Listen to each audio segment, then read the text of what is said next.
Okay, here we are. Michel. Hi. Hi. Thank you so much for coming. Guys, today we have real estate and estate lawyer Michel Nungisa of Nungisa Law. I'm very pleased that he was able to take time out of his busy schedule to come and see and talk to us, answer some wonderful questions. Thank you for being here. My pleasure. Thank you for having me, and it's always a pleasure to be in your midst. The feeling is mutual. There you go. Michel, why don't you, for some of the people who might be living under a rock, tell us a little bit about yourself, Okay. please. So my name is Michel Nungisa, as was mentioned by Catherine. I'm a lawyer in the Ottawa area. I've been a lawyer for 10 plus years. And for the last 4, I've been working at putting together this law firm, Nungisa Law, where amongst other things, we do real estate. I'm a father of 3 wonderful kids, Emilia, Michel, and Lael, and my wife, Julia. And that's me in a nutshell. Fun fact, everybody, our daughters actually go to the same dance school. That's true. That's true. Shout out Ecole Dance. I Suisse, know. right? A quick plug, right, Right? for them? Yeah, absolutely. So tell me, how did you find yourself going into the field of law? Yeah. And after that, tell us what made you branch off and do your own firm. Yeah. So I think that the whole idea of becoming a lawyer was one of like earliest memories of what is it that you want to do in life, and it always felt like I was going in that direction, right? My mom will tell you that she has an essay that I wrote maybe in the 4th or the 6th grade. It was a question, what do you want to do in the future? And lo and behold, it was to become a lawyer. So it just feels like it's always been the plan and a slow march towards that goal. Now, you graduate law school and then you enter into the bar exam, which was for me a breaking point because it didn't go as smoothly as I would have expected or wanted for myself. But it was also a teaching moment that life can get difficult. And what really makes the man or the woman is the resilience that you express and demonstrate in those moments. I love it. And so once that hurdle was crossed, then it's looking for a job, practicing here and there. And my career has been one where I had different roles at different times. So I worked in-house, I worked insurance defense, I worked as in-house, and then I also work as a labor relations officer. And I think the culmination of all of that is what you see at Nungisa Law. It's like the epitome of everything that Mike went through. Yeah. Tell us a little bit more about that for people who Yeah. aren't in the legal world. Like how do those things mesh up together to make you want to branch out and do your own thing, your own firm? I think first and foremost, I see my career as kind of like a pinball machine. You have an idea of what you want to do, but it's through the experiences that you go through that you determine who you are almost as a person. So you have to have that flexibility of accepting that it may work or it may not work for various reasons in the different roles. My very first job was out of Cornwall. Wow. I worked for André Bourgon, shout out to a great mentor of mine. And, I was driving, what's the time between Ottawa and Cornwall? An hour and An 10. hour, back and forth Yeah. for about 9 months. And it gave me exposure to full service practice, but then distance became an issue. When I worked for an insurance defense law firm, and then I had, I guess the prestige of having an office and whatnot. Yeah. But I realized that the subject matter did not mesh with my personality. I always felt that I wanted to be close to people. Yeah. And in my humble opinion, I wasn't doing insurance defense. And so, and then I think there was a period of time where I was without a job. Yeah. Right? I was, to be full disclosure, Yeah. I was laid off Yeah. from that job, the position of insurance defense. And for a whole year and a half, it was like identity crisis. Right. Who am I? Yeah. Right? And it had to be deconstructed from law, and a lawyer is not who I am. It's what I do.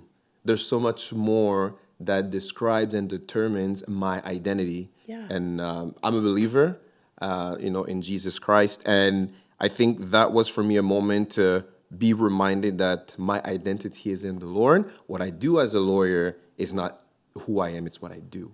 Right. Yeah. Yeah, listen, those moments when you're faced with them, like it's such a pivotal, like soul searching. 100%. Like I've been there myself, and I know that like you're just like, what? I thought, this, and now I'm faced with this path. And Yeah. do one of the things like I want you to share with our guests is Yeah. like, what made you decide to like not give up? Like, how Yeah. did you know it wasn't, your path saying law is over for you? What Yeah. was it that kind of sparked in that moment that you were going to go a different route within law, but not give up on law as a Yeah. whole?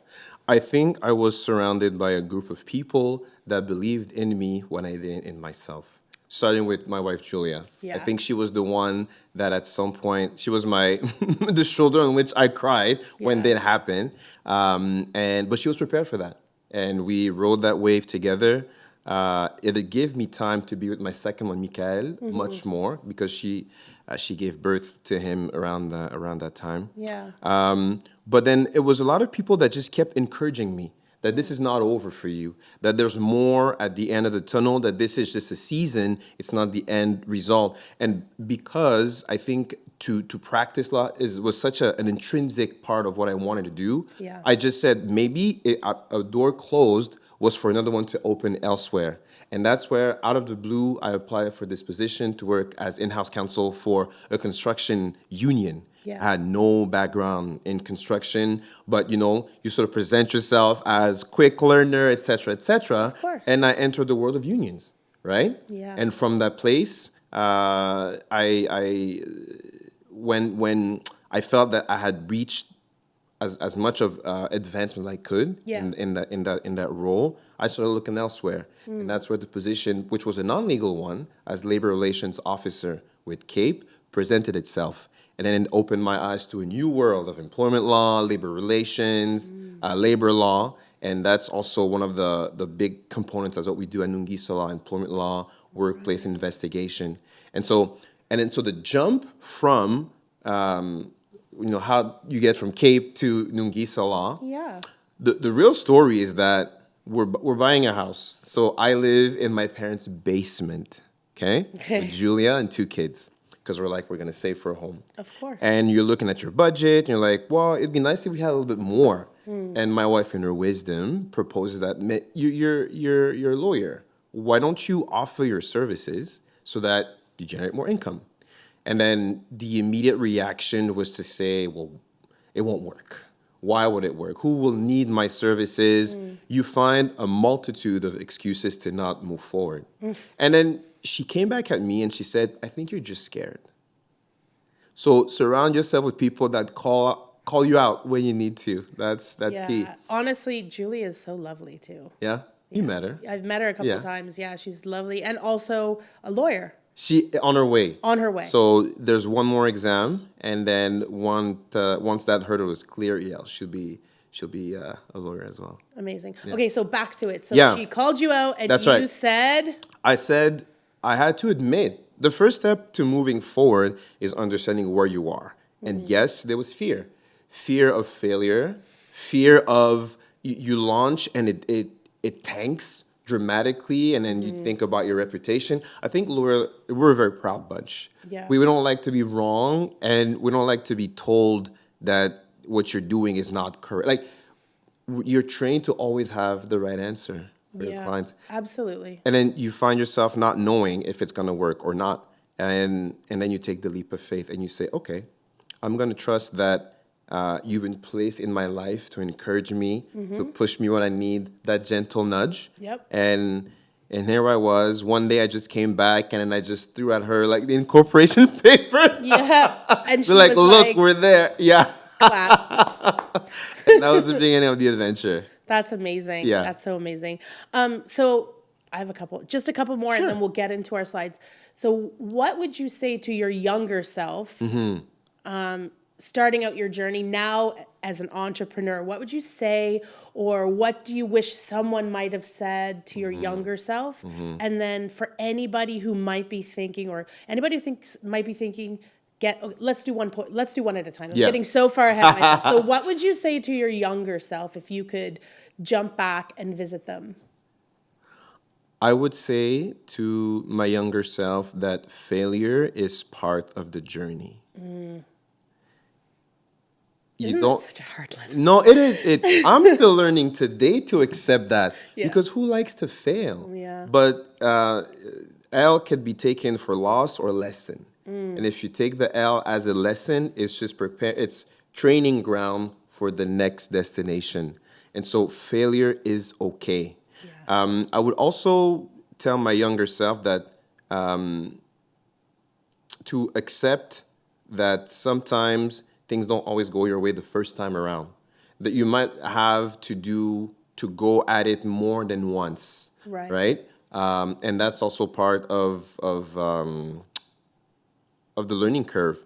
And then thirdly, I would, and so that's more specific to law school. Sometimes the clues and cues are in front of you. Like right now, doing a lot of labor law, labor relation. If I go back to my last exam of law school, Right. one of the classes where I got the jurisprudence award was in labor and Labor law. employment. Wow. And so, but at the time, I had a different vision of what I wanted to do and be, but it's never too far from you.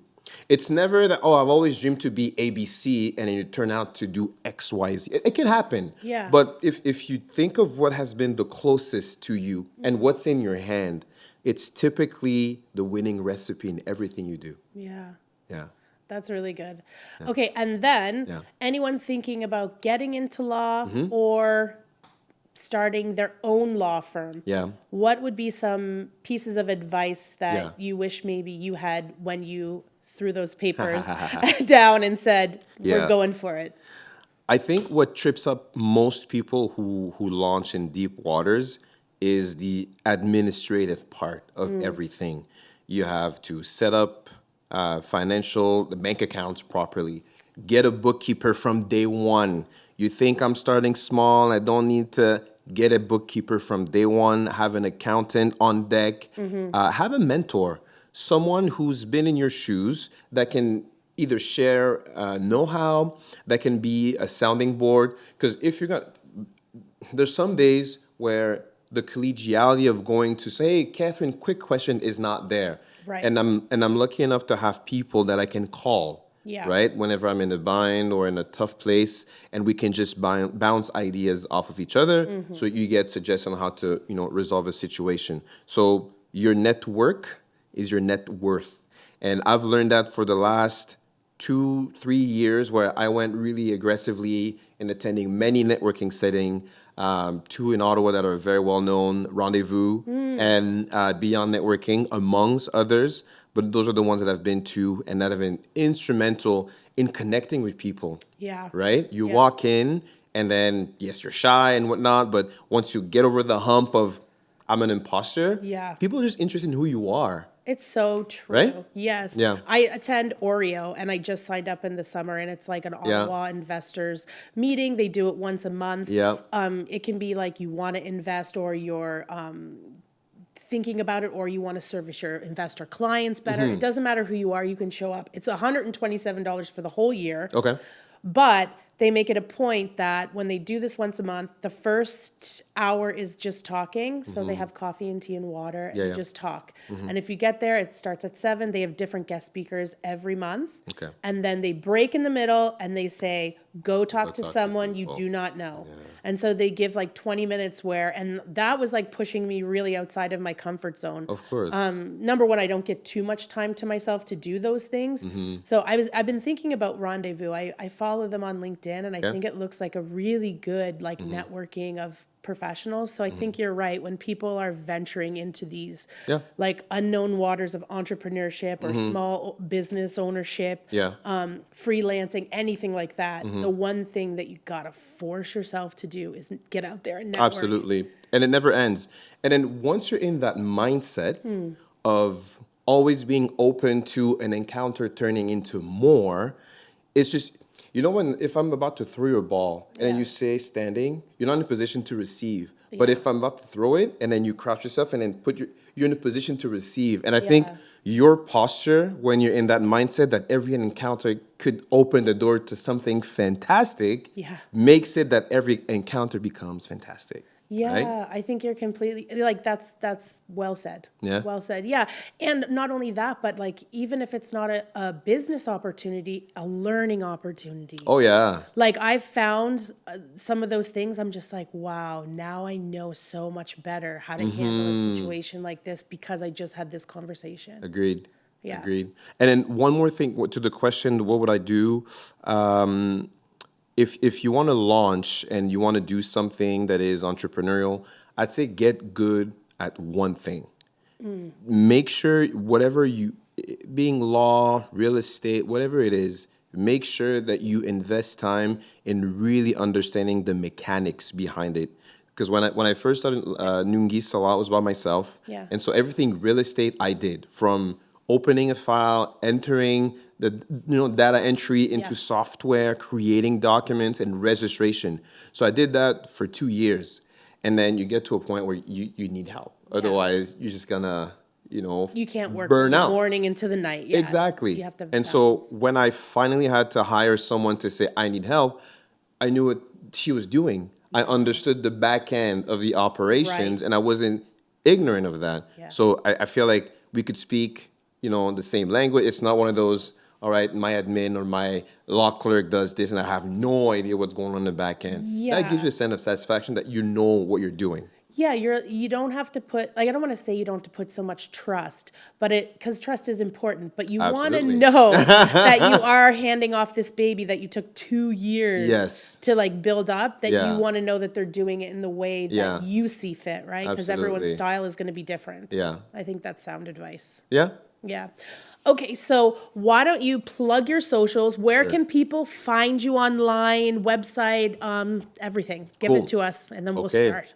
So the website is pretty straightforward, nungisalaw.ca. That's Nungisa law.ca. You can find our website.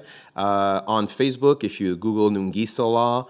On Instagram, it's also Nungisa Law. And those are the primary outlets that we have for social media. Perfect. Okay. So now we're going to get into specifics of real estate and law.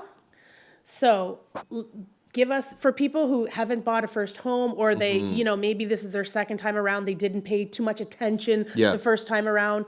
What does a real estate lawyer do? When do you kind of step in? Yeah. Give us the 411 on it. Yeah. So typically, a standard real estate transaction has three major phases. The one with the realtor, where you're looking for the home, et cetera, et cetera. And then you have the one with the mortgage broker that helps you determine your purchasing power, how much can be financed. And then thirdly, the legal aspect with a lawyer for the portion of title search and title transfer. And so we come into play. If it's a resale, there's an agreement of purchase and sale that has been signed. We get it when it's fulfilled and then open our file. Sometimes we'll have clients that will say, hey, I want you to review with me the APS. There's some funny conditions. I had one just recently where they had made the sale conditional on the solicitor's review of the conditions, which was a first. And the conditions were a bit wonky, unusual, and then the deal didn't go through because I had to provide some guidance in terms of if you want to do ABC, I will need to see XYZ. XYZ. There you go. And XYZ, I had a blank. XYZ was not provided, and the deal didn't go anywhere. So sometimes we're involved even before the deal becomes firm. Yeah. So reviewing documents. More so when it's a new purchase, a new build. Most of the contracts will have a clause stating that you have 10 days, 5 to 10 days following the signature to review everything with a lawyer, make sure everything is good. So that's what we do. And then the review of the document is the main thing. The research on title to see if anything is of concern. Typically, if it's a residential transaction, we don't have to go that much into zoning and municipal work orders or whatnot. Right. But you still do a search to see if there's any titled issues. What are the mortgage on file or mortgages on file that will need to be discharged? Those are the more common things that we do. What if a property has like a lien on it? Like, let's say they did some renovations Yep. and it hasn't been paid out and there's a lien. What happens if you're buying a property like that? That's right. So if you're the lawyer acting for a property where there's a lien, you'll do what's called a requisition. So it's a letter sent to the vendor's lawyer to say we are the acting on behalf of Jane Doe and John Smith. This is the items that are need to be brought to your attention as the vendor's solicitor that need to be rectified on or before closing. And then you would say the property is subject to lien instrument 1, 2, 3, 4, 5, 6 Right. in favor of Joe Smith Construction. On or before the closing, this lien has to be removed from title so title can be transferred and title be clean, right? Okay. And hopefully the vendor on the other side was aware of that and has started the process of contacting John Smith Contracting and see how much is going to be paid to get the lien off the property. Now, for a lien, sometimes the vendor lawyer will rely on the proceeds of the sale to have the lien discharged or removed, but that's tricky because you got to make sure that there's enough money in the proceeds themselves to take care of the lien. Yeah. So that's a conversation between the vendor's lawyer and their client to see, do they have funds to pay off whatever is registered here so that the transfer can happen without any hiccups. Okay, so is there any difference in terms of when a file is opened? If let's use residential Yep. resale for example, like is there any difference between a resale of a residential and a resale of a condominium when you open up the file for clients from the legal end of things? So the main difference would be that for a condo, we would request, and most APSs or agreement of purchase and sale will have a clause stating that it's a conditional to status review, right? So every condominium corporation, when a house goes for sale, the buyer can request a status certificate. And that's like a snapshot of the health of the condominium corporation. So you have their budget, their forecasting, their financial statements, if there's been any renovations done. The most important is the fund reserve. Yeah. That's a portion of money that is set aside for major project around the condo corporation. Right. And then you want to look into if there's any pending litigation that is there because Slip and fall there, or exactly, Right. because that tells you it might require from all the condo owners to do a special contribution towards the condo defending themselves. yeah, they don't want to like buy something and then all of a sudden they get hit with the special assessment and they have to Right. pay on top of their condo Right. fees. That makes it can be a financial strain. Right. And also, one of the things that is important for a condo is to see if there's any renovations that have been done. And you want to disclose that to the buyer because they're now, if the renovations were now properly done or they were encroaching on another Right. on another property, then they'll essentially inherit that burden. Yeah. So you want to make sure that everything about renovations that have been recently done to the unit is disclosed to make sure that there was no issue there. Yeah. Yeah. Amazing. That's good. People are going to love this information because one of the things that I find is that people, when they buy a condo, they focus only on what the condo fees are. And Yeah. beyond the scope of that, they don't understand Yeah. anything else. And so there's condo apartments, but there's also townhomes. So people could change some structural things and then they buy this, they didn't know, or if it was disclosed, but they didn't have like that condition in their Right. APS, they're kind of stuck with it. So this is And important. one more that's coming to mind, you want to see what other agreements are registered on title because it may prevent you, if you're a pet owner, to Right. bring a pet into the condo corporation because there's Yeah. Weight limit. there's something about that, or it's you can have a big dog, or you have to go Yeah. into what are the details about pet ownership, but that's something that should be brought to the attention of the potential buyer. Yeah. To see if it applies. Yeah, that's why it's so important to have a good lawyer that knows these documents, the Yep. status certificate, a great realtor Yep. who knows to ask those questions. Absolutely. These things are so important. Okay, let's take a look at how do I help preserve or progress the neighborhood I live in.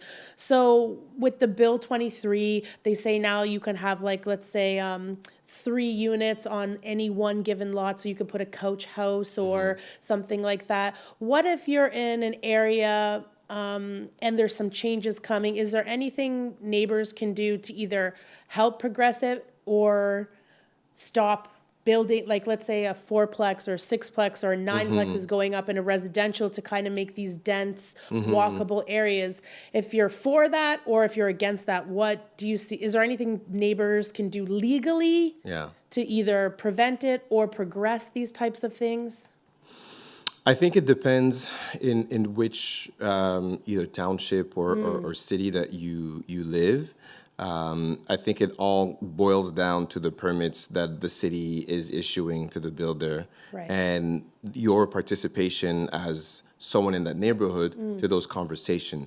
And I've seen, citizens or neighbors get together and Town ask. hall. There you go, town hall Yeah, meetings and getting right. legal opinions to see what is it that we can do. Say that I came in this development and then the builder said there part of the pitch for me to buy here was some form of assurance that it's just going to be single family homes and nothing more. And lo and behold, they go to the township asking for a variance so they could build a fourplex. Right. And you're like, where did this come from? And so we're so busy in our lives that sometimes, it flies over our heads. But Yeah. if that's something that interests you, then everything that happens at City Hall or in your municipality, like read the newsletters that they send. Yeah. Inform yourself in terms of what are the next meetings taking place and make your voice heard. There's no magic formula beyond that, than to just get informed, get involved. And if you want a legal opinion from a lawyer about what the city is doing, you can get one. Yeah. And that's one way to go about it. I love that. It is important to attend those city hall meetings. Yeah. I know it's like, but you will be notified if there are changes coming. And so it is important to prioritize that. Okay, so let's talk about something that people don't really know, I think, as first-time homebuyers especially, yeah. are the closing costs that you have to budget for. Everyone focuses kind of on their down payment Yep. and then what they want in terms of their monthly mortgage to be, but they forget that when you're buying, you have to budget for closing costs. So talk to us a little bit about that. So closing cost. That's everything that we, as the solicitor representing the buyer, need to have in our trust account in order to close the transaction. And so there's a few of them. Number one being legal fees and disbursement. So the lawyer has their fee. Disbursement is typically all fees or costs incurred to open, maintain, and close a transaction. So if you pay, for instance, the status certificate that we just talked about, Right. that's a disbursement. If photocopies or software usage, that's a disbursement. The wire transfer that the lender might charge because the way they fund the transaction, Yeah. that's a disbursement. The fee that is paid to TerraView and TerraNet to register transfer and mortgages, that's a disbursement. Yeah. So those are costs that are absorbed by the law firm, and that is then part of the closing fund summary that we provide our clients. And then you have the down payment, which depends on how much it's financed. It's the balance left to bring the balance due on closing. Yep. And then you have the land transfer tax, which is a tax that you pay to the province when transfer changes ownership. So if you're selling a house to me, the taxman will ask some money to me purchasing the house, right? Yeah, There and you go. nobody gets away without paying that. I get that question, like, Yeah. but do I have to pay it if I'm buying a condo? Yeah, it Yeah. applies. And funny enough, a city like Toronto Yeah. has provincial land transfer tax and municipal They double land transfer tax. So They double it I up. feel for Torontonians. But on the land transfer tax issue, if you're a first-time home buyer, there is something called the first-time home buyer rebate that you may qualify for, which can be up to $4,000 on the land transfer tax. Yeah. So let's take round numbers. Your house is $500,000. Land transfer is about $7,000. You deduct the $4,000, and it becomes $3,000 to pay. Yeah. But to qualify for that rebate, you need to be at least a permanent resident. Yeah. So there is a residency requirement to be able to apply for that. If at the moment of the purchase you don't have permanent residency, it's something you can apply for afterwards. Yeah, if Yeah. you get it probably within a certain time frame. Exactly. Yeah, I have home buyers considering paying that NSRT, like, which is 25% of the purchase price. And every time they see a house, then they start to think about that 25%. It's a lot. So even if you're exempt from the ban, the foreign buyer ban, because you have a work permit or a student visa and you pay taxes in the past 5 years, you still might not be exempt from, well, you won't be exempt from the tax. They're always going to come collecting Yep. that. So on top of Fortunately. all of the other fees, you Yeah. still have to pay the land transfer Yeah. tax and everything else on closing. I had a young student, and they paid it. It was $91,000 Lord. on top of everything else. So it depends on what your goals are for the property. If For it's sure. going to be a long-term purchase, you take that off. And if she becomes permanent resident within the next 4 years, they will rebate. Yeah. So it says rebate or refund, but they only refund if it was incorrectly calculated. Okay. So it's always a A rebate, rebate. Yeah. which still is not. It's something. We'll take the rebate, Yeah, we'll right? take the rebate. And I was going to add on the cost to think of, we mainly focus on the purchaser. If you're a vendor, you're selling your home, Right. then you'll have the invoice to the realty that is getting their commission. Yep. Then you have to think about if there's a mortgage or mortgages on title that need to be paid off. If you have taxes that are in arrears with the city, Yeah. that has to be paid off. And then you're left with the proceeds of the sale. So there might be a few items that need to be paid off on the sale side Yeah. to think about as a seller. Yeah, absolutely. So let's see. When do lawyers step in post closing? Okay, so sometimes things happen. Yeah. Let's use the example like you were supposed to get all 5 appliances. You come, it's closing day. Yeah. There's no appliances in the home or something like that. Or there's been some serious damage to the home when people are moving out or whatever happened. Yeah. Like, how does it go on closing day? We hand that over to the lawyers Yeah. usually as realtors. Yeah. But what happens? I mean, every case is different, Yeah. and it depends on the extent, say, of the damage. Or let's take the example that you gave about appliances that were supposed to be left. So hopefully they were properly labeled in the APS as chattel being left. Yep, of course. And if that's there, and on closing, you as the solicitor for the buyer see that it's not there. That's first of all, the importance of the last walkthrough. Yeah. But it can happen sometimes that at the last walkthrough, it's there, and then upon possession, it's not there. At which time, if you're able to catch it on time, you can do what's called a holdback. So you're saying to the other side, you failed to comply with some of the terms of the contract of the APS. There were supposed to be these appliances, they're not there. So it's either you get your client to bring them back, but if they're not, we're gonna keep a portion of the funds that we're supposed to be closing with as a holdback to compensate for the appliance not being there. Amazing. So that's a pretty straightforward case. Yeah. Now, if it's the most common ones, they're annoying, but sometimes it's just like people being nice, Yeah. right? If you're supposed to take out the trash, right? Yeah. And then you leave a bunch of, dirt bags outside. Yeah. And you're like, Mike, they left the bags and it's on my driveway. I will contact the other side's lawyer, be like, Yeah. can you get your clients to come and scoop them?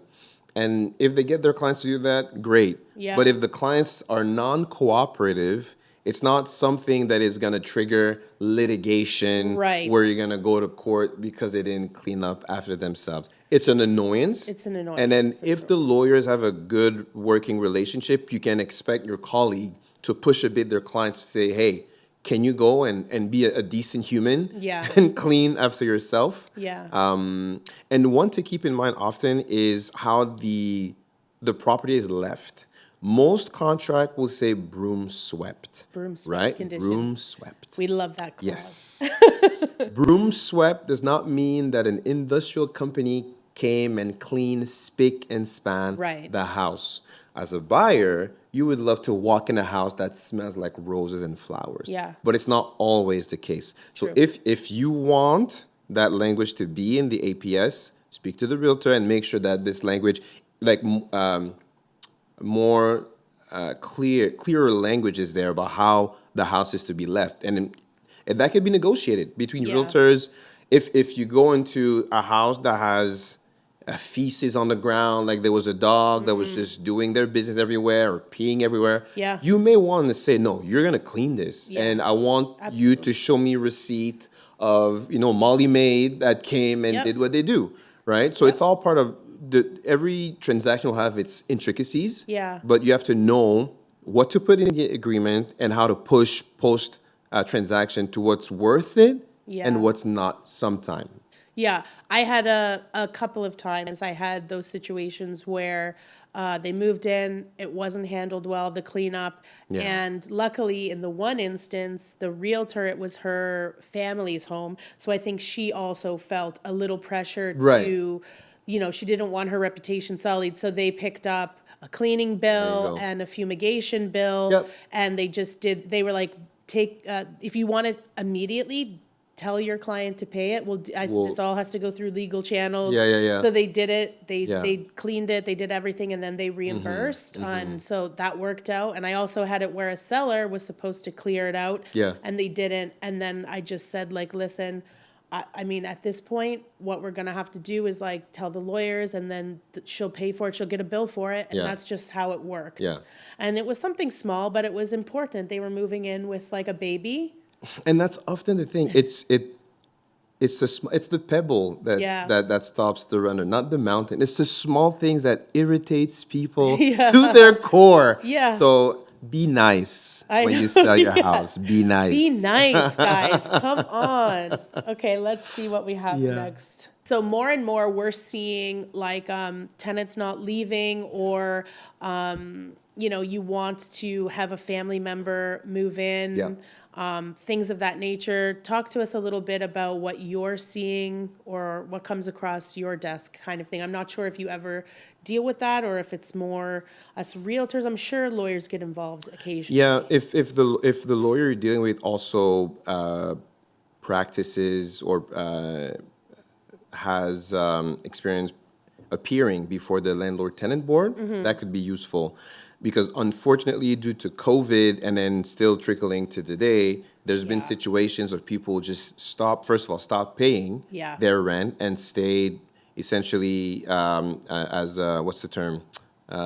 Squatters. Squatters. There you go. No, absolutely. Right. And that becomes tricky because then the landlord tenant board has been submerged and fell behind Very in behind. treating all these demands. And so you're presented with a situation when someone may have a valid claim to say, I want this person out. Yeah. But then the landlord tenant board being more pro tenant, to be Yeah. honest. In Ontario, for sure. Absolutely. Will take time into intervening, and then the owner is often left to hold the purse. And so the first thing to know if you want to sell a house that has a tenant is the notice period. Yeah. And I forget exactly what it is, but the act specific, I think it's 60 days or Yeah. in terms of months or days, Yeah. but there's a certain amount of time that you need to give notice and make copies of that I have advised the tenant that I'm selling the house. And so if you sell the house and you want to keep the tenant in and pass it over to the new buyer, yeah. then there's a whole slew of documents that need to be signed in terms of assignment of rent, and they need to see that the lease is in place, and it can Yeah. trigger some more question on the financing side. Yeah. But if you're trying to evict someone so that you sell the home, then there's also a time period of notice you need to give them. And then if they refuse, then inevitably this will end up being a landlord-tenant issue. Yeah. And then brace yourself because it can be lengthy before Yeah. it gets resolved. I think it's important that before people do embark on becoming landlords, that they familiarize themselves with Yep. all of those documents to make sure they understand what their obligations are. Yeah. And in the event of a sale or in Yeah. the event of a tenant not paying, what the likely process is going to be. I think that's key. Yeah, so that there's no surprises, so there's Yeah, preparation in the worst absolutely. case scenario. Because they say if you're gonna do rental income housing, you need to understand that it's the carrying costs Yeah, that will kill you. And what I mean by that is, what if there's a vacancy and there's a second mortgage you need to pay? Can you stomach that payment without having a tenant in your unit? So right. if you can carry those costs, great. But that's usually the calculation that needs to be done Yeah, if you want to pursue that route. Because yes, it's great to have a tenant, and they technically are there to help pay your mortgage. But yeah, then the rates go down and your mortgage goes up, but you can't increase rent just that fast. right. So that creates a gap between what you collect as rent and your mortgage payment. So if you have Life happens. life happens, Yeah, exactly. So get an accountant or like a fiscal advisor that can give you projections, and that gives you a sense of worst case scenario, best case scenario, and what happens in between, and make the yeah. decision. Or even property manager, so that Yep. they're Oh familiar with yeah. all the rules. Yeah, yeah, yeah, yeah, And yeah. so how can I protect myself when buying new construction? I think you kind of said that there's a like a cooling off period where you or maybe when you talk with your lawyer, there's a certain time frame. Right. So most agreement of purchase and sale for new build contain a clause that allows the buyer to review the document with their lawyer, and within 5 or 10 business days to come back and before the deal becomes firm. Now, you have to understand that these documents are pretty standard and straightforward, so it's rare to see language there that will cause the lawyer to pause and say, "What is that?" The most unusual clause that I had seen was during COVID, Yeah. when a builder included in their APS that they reserve the right to increase the purchase price based on the increase of the price of raw materials. At that Oh wow. time, wood, lumber Yeah. went through the roof. Everything went up. Exactly. And so, I think the builder at the times were feeling like they were, dealing with the brunt, like Yeah. they were paying for the extra, and then so they Oh yeah. just decided to pass off that cost to buyers. I haven't seen that in any recent deals that we've done, but that was one of them. Yeah. One also that I always like to bring, actually two, no assignment, right? You want to buy a new house, Yeah. and then something happens, you can't, and you think, oh, Saw that. I'll sell the contract to Catherine so she can close the transaction. More often than not, the APS will say that there's no assignments allowed unless specifically named or allowed by the builder. Yeah, I saw Right? that. I one of the moms at the school asked me, Yeah. "We're not. I don't think we're running out of time. I don't think, and we already gave 100." And I won't name the builder or No, no, anything no. like that. No, But you. they basically had to walk away. They weren't permitted to assign. We knew from other clients that had said, "Can we do this? Can we do this?" It was a resounding no. It was in the contract. Yeah. It was a hard, rough decision for them, but Yeah. essentially they had no option. Yeah. Some like the most I've heard is, let's say this is due to a situation where someone is diagnosed with cancer, right? Or like a illness that's pretty severe. Right. You may be able to speak to the builder and try to present a case for, hey, listen, we can't because of 1, 2, 3, 4, 5, but Right. it's business. More likely than not, they'll say, well, there's a contract that you sign and you're Yeah. bound by the terms of the contract. And typically what happens there, and let me know if your friend did that, both parties will sign what's called a mutual release. It's to say you're releasing the deposit, Yeah. and then we are releasing all the rights that we may have against you for damages and whatnot. Yeah. And then you walk away, I walk away, end of story. Yeah.